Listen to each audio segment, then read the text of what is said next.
Good afternoon and welcome to my speech about a very serious topic. My name is Mark Michael, and today I'm showing you some of the causes caused by... Good afternoon and welcome to my speech about a very serious topic. My name is Mark Michael, and today I'm showing you some of the effects caused by the coronavirus that many may not consider at this time because of how much is going on. But an article by the New York Times brings light to it. Coronavirus seems to be on the news constantly. The virus seems to have taken over the world and has affected basically every person on the planet. But with the coronavirus, there's a bunch of consequences outside of getting sick.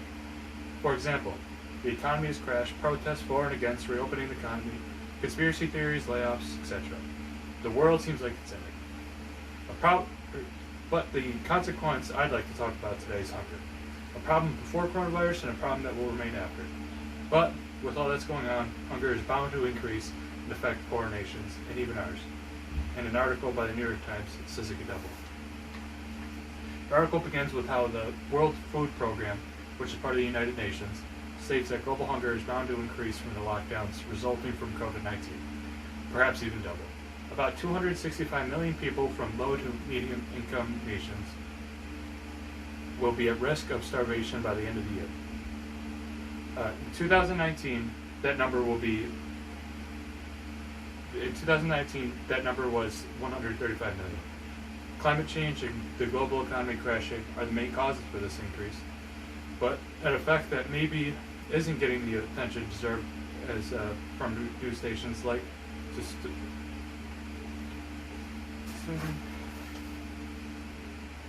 Good afternoon and welcome to my speech about a very serious topic. My name is Mark Michael, and today I'm showing you some of the effects caused by the coronavirus that many may not consider at this time because of how much is going on. But an article by New York Times brings light to it. Coronavirus seems to be on the news constantly. The virus seems to have taken over the world and has affected basically every person on the planet. But with the coronavirus, there are a bunch of consequences outside of getting sick. For example, the economy has crashed, protests for and against reopening the economy, conspiracy theories, layoffs, etc. The world seems like it's ending, but the consequence I'd like to talk about today is hunger. A problem before coronavirus and a problem after.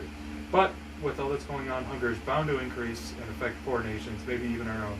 And an article by New York Times says it could double. The article begins with how the World Food Program The article begins with how the World Food Program, which is part of the United Nations, states that global hunger is bound to increase from the lockdowns resulting from COVID-19. Perhaps even double. About 265 million people from low to medium income nations will be at risk of starvation by the end of this year. In 2019, that number was 135 million. Climate change and the global economy crashing are the main causes for this increase in hunger. An effect that maybe isn't getting the attention deserved, as news stations like to solely focus on the political side of the situation. Focusing on this issue would bring more good to the world than just allocating resources towards pushing political agendas.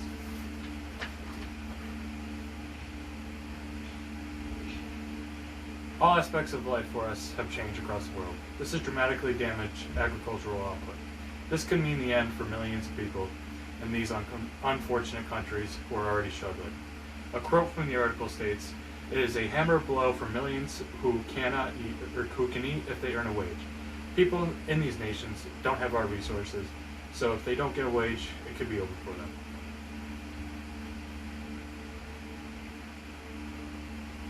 The World Food Program has set a goal of $2 billion, and as of now, the progress is at a fourth of what it needs.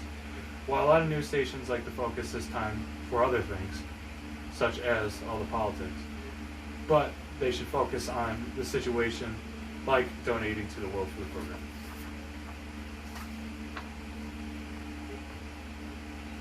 It is important to know that while a lot of us are just at home watching Netflix, complaining about boredom and lack of things to do, some people are living paycheck to paycheck. A lot of people are dying, and a lot of people are starving. And a lot of people in the medical field are likely working insane hours trying to stop the spread of this disease. Stopping the disease instead of opening back up the economy can be rolling again is a way to help. Everyone wants life to return to what we knew it as. That's why it's important to exercise patience. We don't want a second wave to elongate this process and put more risk of dying from COVID-19 directly or by its consequences. The World Food Program, which I mentioned earlier, needs $2 billion for its fight against increased hunger. So this is the organization I've chose for this speech, and any person can donate simply by going to their website. As a society, we are using our time to argue over reopening the economy or staying closed, or how Trump is doing, or how Cuomo is doing, when people are just trying to survive. Whatever party looks better is erroneous to the people who are struggling. So by focusing on the issue, and not the politics, we can see all the consequences that have arisen from the virus. The World Food Program needs $2 billion to adequately fight the spike in hunger, and by going to their website, anybody can help. I hope you all found this informative, and while the news wants to focus on politics and such, we should be focusing on those who need help most. People will try to use the situation to advance themselves, so by focusing on something like hunger caused by the COVID-19, we can help those who need it most.